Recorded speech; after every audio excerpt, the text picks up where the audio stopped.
You're listening to The Trade Guys, a podcast produced by CSIS where we talk about trade in terms that everyone can understand. I'm H. Andrew Schwartz, and I'm here with Scott Miller and Bill Reinsch, the CSIS Trade Guys. Coming up next on The Trade Guys, we'll talk about the U.S.-China trade truce and how long it'll hold. Then we'll talk about CEPA, not to be confused with IEPA. And finally, we'll talk about other countries doing deals in the absence of the United States. All on the next episode of The Trade Guys.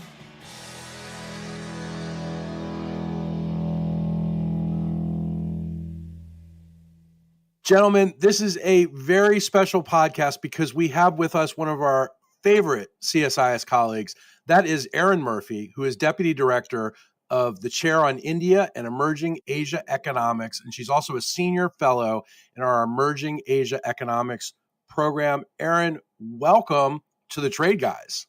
Thank you for having me. This has been a dream, not only to be on the Trade Guys, but also to be called everyone's favorite colleague. So it's, great honor for me. You are. And, I don't know if it's a dream to join us schleppers, but you certainly have raised the bar of this podcast with your mere presence. Well, thank you. No, it's great to be here. Big fan of the Trade Guys, learn something every week. And I would say that this year more than most, it is really critical to listen to the Trade Guys. There's so much going on. It's hard to keep track, but these guys are on top of it. For sure. So tell me, what is going on with you? We know you have really cool news. So I also have just joined the podcasting game and have just recently released, the first episode came out on Tuesday, for a podcast called Economics. Echo being, things that are rippling effect out there. And the idea is that, policy developments, concerns among the voting public, like where did our manufacturing jobs go? Why is China stealing all our stuff? Developments or deteriorations of international institutions, like this doesn't happen overnight. They have roots in history. And it really matters to understand what those roots are so we can figure out what to do about it or why we're in the situation we're in. So this podcast, Economics, tries to do that. Hey, Erin, this is Scott. Can you tell the audience a little bit more about how frequently you'll do this? I presume it's an interview program of some sort. So tell us who your guests might be and the topics you're expecting. Sure. So it's going to be in two tranches. It's a narrative podcast, which means it takes a lot of work. I've got to write scripts. I got to interview people and do a lot of research. So unfortunately, it's not on a weekly schedule for, infinity time, but we're going to be releasing a new episode each week for the next 4 weeks, take a little break and then bring it back. And so the episodes cover quite a lot of interesting things with the focus being on Asia. As I am with the Emerging Asia Economics program, we're looking at issues that have happened in the Indo-Pacific that still have impact here. So the first two episodes, it's a two-parter, is on the 1997 Asian financial crisis, where we see how a currency issue in Thailand infected the entire region and almost brought down some of the world's largest economies, but also brought down governments too, and also impacted the United States. And we still see those impacts today. We also talk about the China accession to the World Trade Organization, and we also compare the anti-Japanese sentiment that we saw in the 1980s when Bill was working on the Hill and saw his fellow congressmen smashing Toshiba stereos in the parking lot, but comparing it to the anti-Chinese sentiment that we're seeing today. And then in the second tranche, we're going to talk about the changing relationship between the U.S. and Vietnam. We're going to be looking at the changing manufacturing issue in the United States, how a lot of that got outsourced to China, and also look at sovereign wealth funds. Erin, this sounds like a really interesting set of ideas. What's the format? Can you tell the audience what they might expect? Is it an interview show? Is it a prepared show? It's like Netflix, you can binge watch it. Are you just going to shoot from the hip the way we do? I would love to shoot from the hip, but I think my producer, Marla Hiller, would probably get really upset with that.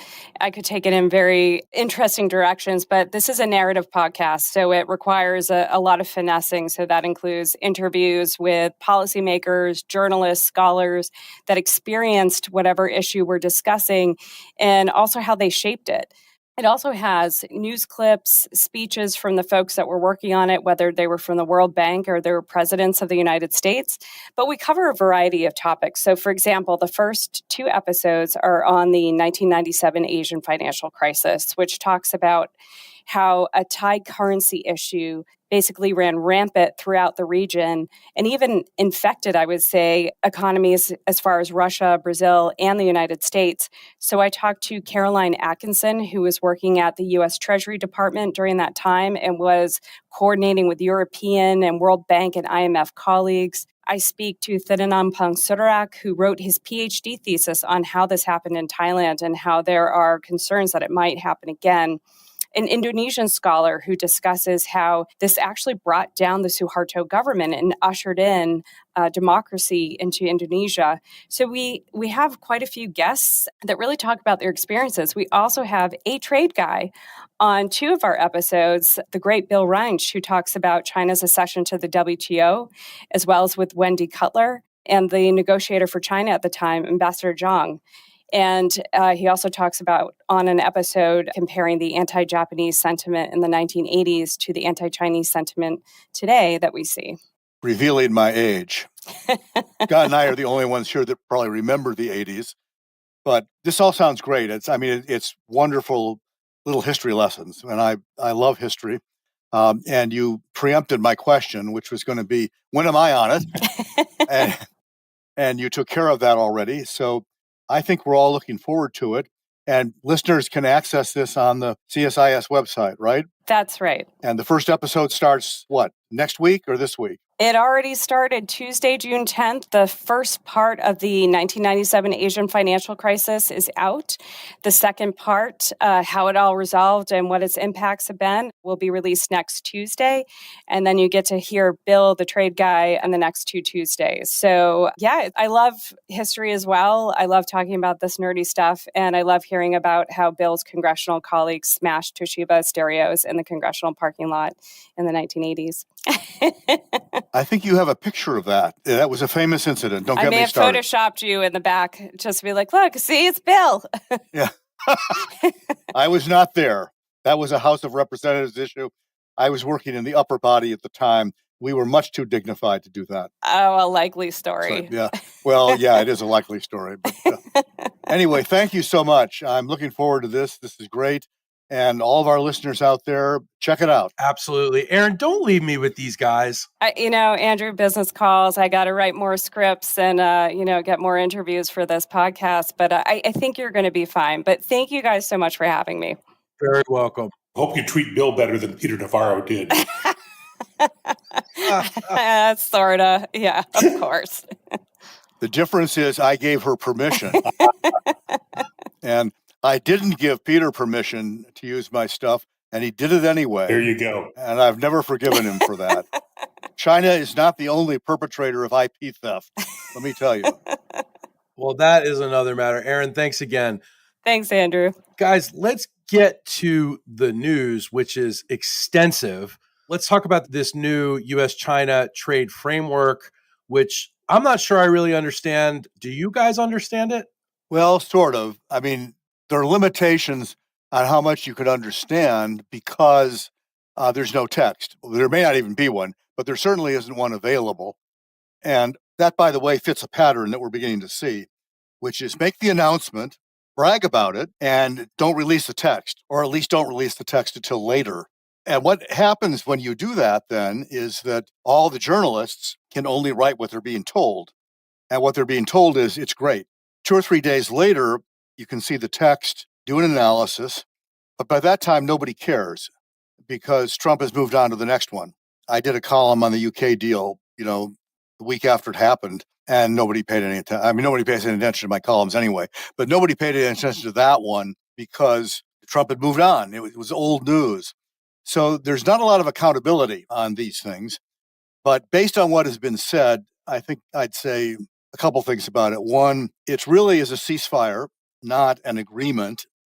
The agreement was that both sides agreed to do what they said they would do in Geneva on May 12th, but then didn't do. So it's a return basically saying, yeah, we meant it on May 12th, and now we're serious, and now we're going to do it. Well, we'll see.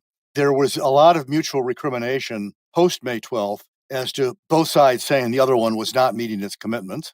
There are different interpretations of why that is so. I think there was agreement that that was so, that people were not following through. There are different interpretations why. For those of you that want to get into the weeds of that, I recommend a forthcoming piece by Scott Kennedy, our China economic scholar here. This one appears in Foreign Policy magazine. So when it comes out, which I hope will be soon, take a look at it. But basically, it takes it back to before the May 12th fell apart.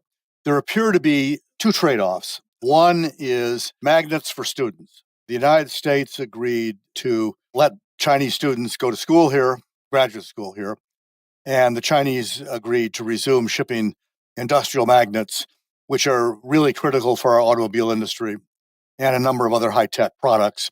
And we were running out. That one seems pretty clear, according to Commerce Secretary Lutnick. The second one appears to be rare earths for export controls. That is, the Chinese will resume shipping some, maybe all, that's not clear, rare earths. Yeah, does it include magnets? The magnets of the students are one deal. The rare earths and the export controls appear to be the other deal, that they will restart shipping rare earths again. And we, in turn, said we would remove some export controls. The United States has not been specific about which ones. It appears to be the ones that they imposed post-May 12th, from the U.S. point of view, in retaliation for the Chinese slow-rolling the export of magnets and rare earths, which they said they would do starting on May 12th. Those particular ones are a directive on chip software design products and one related to technology for Chinese commercial aircraft. So whether they will also withdraw a directive that came out the day after May 12th, which told the world basically that the new Huawei chip was subject to U.S. export control jurisdiction and they shouldn't buy it, which irritated the Chinese. It's not clear to me whether they're getting rid of that one or not. But basically, it sort of says, we meant it on May 12th and now we're actually going to do it. I think the thing that people will be talking about, I'm sure Scott has a view on, is whether this indicates a change in the relative positions of the two parties. What China has demonstrated, I think, is that it has, unlike Trump telling Zelensky that Trump has all the cards, China's just got finished demonstrating that they've got cards, and they're important cards. They have stuff that we, in the short run, can't get anywhere else and can't process anywhere else. So it allows them to, I think, leverage us in ways that they had previously only hinted at or signaled at, and now they've kind of brought out the bazooka. And it'll be interesting to see where that goes. And on that, I'll stop rambling and turn it over to Scott. Yes, well, Bill's the expert on export control, so I'm glad he covered that piece of it. There's apparently a cap on tariffs as well. Yes. The cycle of tariff escalation was capped at its current levels. So I think that's an important element of clarity for traders. That's a part that's quite important. And second, I would just review that this is a multi-year project in the mind, at least of some of the administration figures. Today, before a congressional hearing, Treasury Secretary Bessent talked about the key issue for the world economy over the next few years is whether the United States and China can rebalance their trading relationship to something that is acceptable to both sides. He described that in a fair amount of detail about what that meant and what he expected. But while Bill gave an accurate estimate of where they are now, I expect this to be ongoing. I think they're going to continue to work it. Think of it as a commercial real estate development that you've got an initial contract, but there's going to be lots of amendments to the contract over the 5-year construction cycle. So there's work to be done here. Bill's right. It's a little frustrating that we don't know all the details, but there does seem to be enough of a China deal to call it one. And I think that will at least provide importers some clarity on what to expect. Well, that's a good point. I mean, it does not solve any of the fundamental differences. Oh, no. That the two parties have. It kicks the can, basically. Dating from May 12th, Trump provided a 90-day window to further resolve issues, which takes them to August 12th, I think, or 13th, something like that. And we'll see what happens during that period. My guess is, in the short run, nothing, aside from implementing what they agreed to on Monday and Tuesday, because the same people on the U.S. side are preoccupied with the shorter deadline, which is the July 8th deadline for all the other countries. And so they're going to try to bring those to a conclusion. So I suspect China will wait a bit. But for those of you that spend a lot of time thinking about China and working on China, there's going to be a lot of commentary on whether this shifts the leverage in the relationship. And I think the U.S. view for a long time has been that we were in the top position because the Chinese economy was in trouble. we were their biggest destination for their exports. It's an export-based economy. If we threatened to cut that off, they'd fold. Well, they didn't fold. And not only did they not fold, they found counter leverage. And it's kind of a lesson there because it suggests that, they're a big country. Not a surprise that they have some leverage.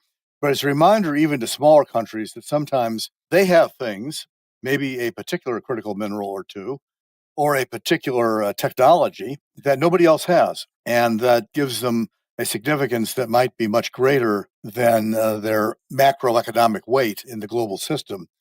So I hope it's a lesson for the Trump administration to see that these things are more complicated than they might think. And just the sheer size of the U.S. economy is not necessarily going to be decisive in every case. Some may take that, but I'm not sure that's the lesson they're picking up. And look, the president's unconventional in a lot of ways as a political office holder. He's pretty nonlinear when it comes to these sorts of things. But what I've noticed is now that there's a IEPA case at the Court of International Trade, and that appeal and similar district court case that could have enjoined the president are now just the appeals process is going forward without any injunction. So that gives the president somewhat of a free hand. The other thing is the economic reports are basically proving the doomsayers, if not wrong, perhaps premature or exaggerated. But you step back from this and the trade deficit has been cut in half. Inflation is the lowest since 2020 and roughly at the Federal Reserve's target of 2% on an annual basis. Employment reports look very solid. The Atlanta Fed, which does the GDP Now calculations, puts Q2 GDP at 3.8% last I looked at it. Overall, the country in Rasmussen polling, the right track, wrong track question, for the first time in 20 years, half the country thinks we're on the right track. So it's one of these things, not to mention the fact that I think Congress is really loving all these tariff revenues because they don't have to raise taxes on their constituents if they've got tariff revenues to bring down the deficit. So there's a lot of things working in the president's favor at the moment, which probably likely means he's not going to take the lessons that Bill would like him to. But it's going to be an interesting time to watch. Can't we just get Bill in a meeting in the Oval Office and they can just hash this out? Oh, that would be a frightening prospect. I'm in the doomsayer category, a moderate doomsayer category. So I have to disagree with Scott. From the beginning, I think the doom people said this was going to be a summer Q4 problem. We've talked about this. There's been enormous stockpiling. Our trade deficit reached record levels in March because everybody was bringing in stuff in anticipation of what we have. It takes time to work all that through the economy. So I'm not surprised that we haven't seen an impact yet. The other reason why we haven't seen an impact, don't forget, is the April 2nd Liberation Day tariffs haven't gone into effect. Right. The only thing that's in effect is 10%. Well, the 10% is actually helping exports. It's softened the dollar by about that amount, and it's helping revenue. Exactly. If and when, and they may not happen, this gets back to the taco issue, but if the threatened tariffs go into effect and you get into the 30, 40, 50 range with a bunch of countries, and when the sectoral tariffs come in, Trump just today, we're recording this on Thursday, June 12th, said in the near future he's going to have to raise car tariffs to 50% in order to guarantee more manufacturing here. If he carries through on these things, on steel, aluminum's already at 50%. A lot of people are going to be taking the bus. Well, yes, and that's when you're going to see the economic impact. Now, if he doesn't do it, then I think Scott's numbers will hold up, which would be good for the economy. But if he does actually do some of the things that he said he's going to do, then I think the doom people are going to be right. All right. Well, guys, I want to wrap this up, but I want to ask, is this a stable truce? And I really still can't tell who has leverage. Well, is it stable? No, because there's a lot of components, a lot of elements of the economic relationship which either aren't covered or aren't being considered properly. But we got to live with this, find out what the problems are. And there's a lot of market opening in China to U.S. goods that is expected by the administration that there's no plan for yet. There's no specific commitments on the Chinese side. So it's a mess at the moment. So I don't think we're resolved. I think we've got the outlines of what is going to take many months to resolve. And we do have a ceiling. So if that part holds, that probably helps the holiday season somewhat on the predictability for importers. And I'll respond to the second question, who has leverage. I think the answer now is that we both do. Yes. And the lesson, though, of this episode really is for the Trump people, because I think they thought going in that we had all the leverage and the Chinese had none. And now I think they understand, or they should understand, that the Chinese have some leverage too. And that needs to be factored into their calculations, because we had automobile people and other people coming in saying, we're running out of stuff, and we're running out of it. And right now, there's only one place to get it. And so that means the leverage is a lot more balanced. I mean, the other element of that is I wouldn't say the Chinese have managed their economy successfully. It's still not in good shape. But, this is not a democracy in China. They've managed the people fairly well, and, they're soldiering on. And so if we thought that there was going to be enormous pressure internally in China on Xi Jinping to change his policies, that hasn't occurred. And I don't think it's going to occur. So the great Mike Tyson was right. Everybody's got a plan until they get punched in the face. Well, that's actually very good, because my take would be we just kind of got punched in the face. Yeah. There you go. All right, guys, I want to talk about CEPA, not to be confused with IEPA. Trey, guys, after 9 years of talks, Indonesia and the EU are finally moving to conclude CEPA. What does this tell us both about the EU and Indonesia's trade ambitions, and how important is this deal for both sides? One of the things it says is that the trade negotiation beat goes on, regardless of what's happening here in the U.S. Now, for almost a decade in the 1990s, the most popular thing to do was a bilateral free trade agreement with your neighbors that didn't have much coverage. That was the path of least resistance for market opening. It helped make all these value chains that we rely on today work more effectively. This is sort of one of those. So we're kind of back in that business again. It happened in the 90s. Most of the low-hanging fruit was harvested by the turn of the century, and it was quiet for a while, but now they're picking up again. So I think that's a way that many countries can, in terms of trade strategy, respond to the less predictable environment in the U.S. Interestingly, when you think about it, the U.S. was not in this business very much in the 1990s because we were insisting on high standard comprehensive agreements, and everybody else was leaving their sensitive items to the side and basically making new rules for production. It worked for them. It worked, I guess, okay for us. But once again, we're back doing something different. But this is just an example of, I think, what we'll see a lot of is people who are looking for ways to recapture efficiencies that U.S. policy and other sort of high tariff policies have stripped away, and looking for new opportunities. So, and I think that's right, except I think Scott is using the word we a little bit too loosely. We, in this case, means everybody else. Yes, not the United States. Not the United States. And so what you're seeing is EU-Indonesia, EU-India, trying to revive Mercosur, the agreement with South American countries, primarily Argentina, Brazil, Paraguay, and Uruguay, and I think now Bolivia, with Venezuela sort of suspended, trying to bring that across the finish line. There are still a number of EU countries that haven't ratified the EU-Canada agreement.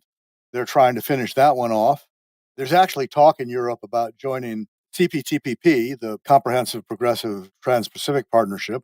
Not all these things are going to happen, but what I take heart from on this is exactly what Scott said. These are a very conventional approach to trade negotiations. These negotiations, they're not gold standard FTAs. Scott is right, but they're about opening markets. They're about liberalizing trade. They're about lowering tariffs and eliminating barriers. That's what we used to do. That's what the previous 4 presidents before Trump did, with varying degrees of success and varying degrees of enthusiasm. And the interesting thing now is everybody else, are still doing that. So this is my column this week. I think the people that are saying globalization is dead, we're moving on to a different era, I'm not sure they're right, because the rest of the world is sticking with the same path that we've been on for quite some time. The problem for us is that we're on the sidelines just watching, which cannot possibly be good news for our exporters, because deals are going to be cut, and we started this, they'll probably be cut on a preferential basis, meaning if you're not in the agreement, you don't get the benefit.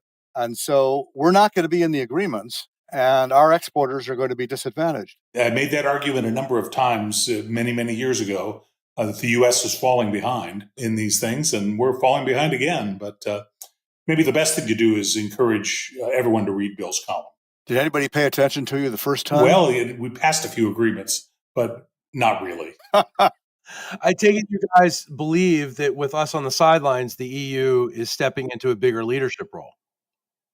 Perhaps, but they're doing what's in their interest. And it looks pretty conventional, but a lot of conventional things are in national interest and are in economic interest. I'd say they're stumbling into it. I'm not sure it's an example of leadership, but what they're doing, and it's not rocket science. The U.S. message is we're no longer a reliable partner.